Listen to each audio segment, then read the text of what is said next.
आगे शमी पत्र भी भगवान शिव को बड़ा प्रिय है महाराज। शमी पत्र, शमी पत्र की महिमा को श्रवण कराते हुए कहते हैं शमी की उत्पत्ति कैसे हुई।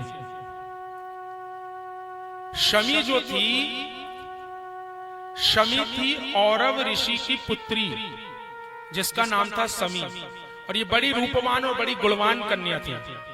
औरव ऋषि की पुत्री शमी। और धौम्य ऋषि के पुत्र थे मदार, जो भगवान शिव को चढ़ता ना मदार का पुष्प, तो धौम्य ऋषि के पुत्र थे मदार।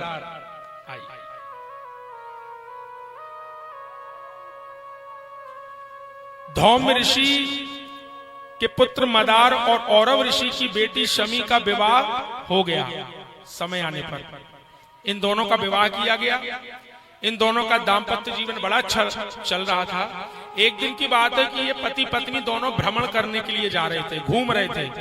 कभी कभी पति पत्नी घूमते ना, ऐसे ये भी घूम रहे थे। तो घूमने के लिए ये निकले, तो वहीं पर इनके सामने कौन आ गए? इनके सामने आ गए भुसुंडी ऋषि। और ये भुसुंडी ऋषि कैसे दिखते हैं? बोले इनका शरीर तो मनुष्य के जैसा है, पर इनका जो मुख है वो हाथी के जैसा है, गणेश जी के जैसा है। ये जो भुसुंडी ऋषि है ना, इन्होंने गणेश जी की बहुत आराधना की, बहुत भक्ति की। तो गणेश जी प्रसन्न होकर के प्रकट हो गए। गणेश जी ने कहा मांगो क्या चाहते हो? भुसुंडी जी ने कहा हमको संसार की कुछ नहीं चाहिए, हमको कोई कामना नहीं है, हम तो आपका भजन करना चाह रहे थे, इसलिए भजन कर रहे थे आपका। गणेश जी ने कहा नहीं, हम बहुत प्रसन्न, कुछ मांग लो, कुछ देना चाहते हैं। तो उन्होंने कहा भुसुंडी ऋषि ने कि यदि आप देना ही चाहते हो तो एक काम करो प्रभु, अपना मुख ही मेरे को दे दो, मतलब आपके जैसा मुख मेरा भी हो जाए, मैं आपके जैसा दिखने लगूं। तो गणेश जी ने कहा तथास्तु। तो भुसुंडी ऋषि वहीं से गुजर रहे थे, जा रहे थे, तो शमी ने और मदार ने जैसे ही देखा तो हंसने लगे। देखो कैसा पुरुष है, शरीर तो इसका इतना अच्छा है पर मुख देखो गज के समान है। हंसने लगे, ठिठोली करने लगे। तो भुसुंडी ऋषि को क्या हो गया? क्रोध आ गया।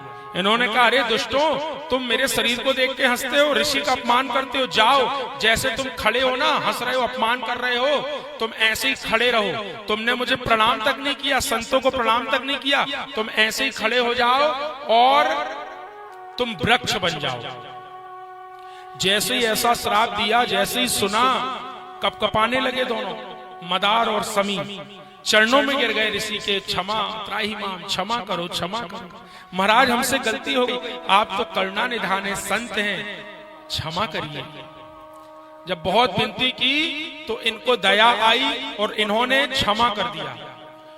भुसुंडी जी ने कहा देखो हम क्षमा तो करेंगे, पर जो हमने श्राप दिया वो व्यर्थ नहीं जा सकता, तुमको वृक्ष तो बनना पड़ेगा। लेकिन चलो एक काम करो, हम तुमको एक उपाय बताते हैं, तुम आज से ही, अभी से ही भगवान शिव की आराधना में जुट जाओ, भगवान शिव की आराधना करो, वो जरूर तुम पर कृपा करेंगे।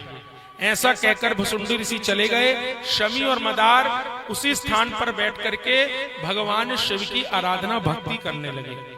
ओम नमः शिवाय, ओम नमः शिवाय, ओम नमः शिवाय जपते जपते जपते जपते बोले महाराज बहुत समय व्यतीत हो गया। एक दिन भगवान शिव प्रसन्न हो गए और आकर के प्रकट हो गए।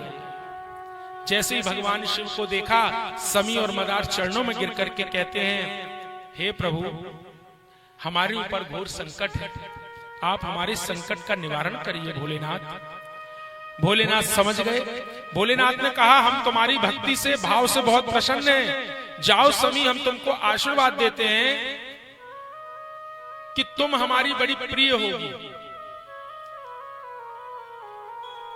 तुम पर इतने कांटे हैं, शमी के पेड़ में कितने कांटे होते हैं, तुम इतने कांटे वाली होगी, देखने में भी तुम्हारा वृक्ष सुंदर नहीं होगा, तुमको संसार में कोई ग्रहण नहीं करेगा, तुमको किसी भी देवता की पर चढ़ाया जाए या ना जाए, पसंद कोई करे ना करे, पर मैं बहुत पसंद करूंगा।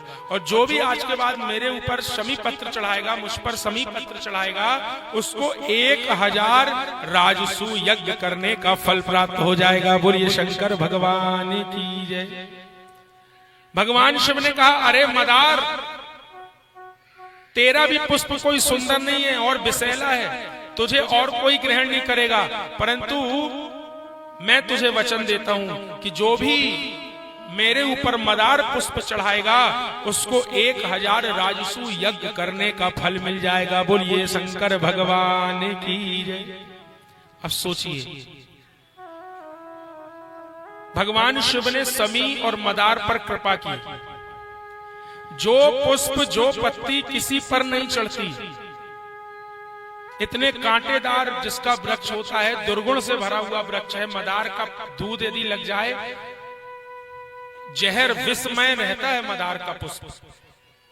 लेकिन सोचो, भगवान इतने औगड़दानी है कि जिसको कोई स्वीकार नहीं करता उसको हमारे भगवान शिव स्वीकार कर लेते हैं। कितने दयालु हैं, कितने औगड़दानी है भगवान शिव। तो इस तरह से शमी और मदार की उत्पत्ति हुई, और जो भी इसको चढ़ाता है भगवान शिव की विशेष कृपा को प्राप्त करता है। बोलिए हर हर महादेव शंभो।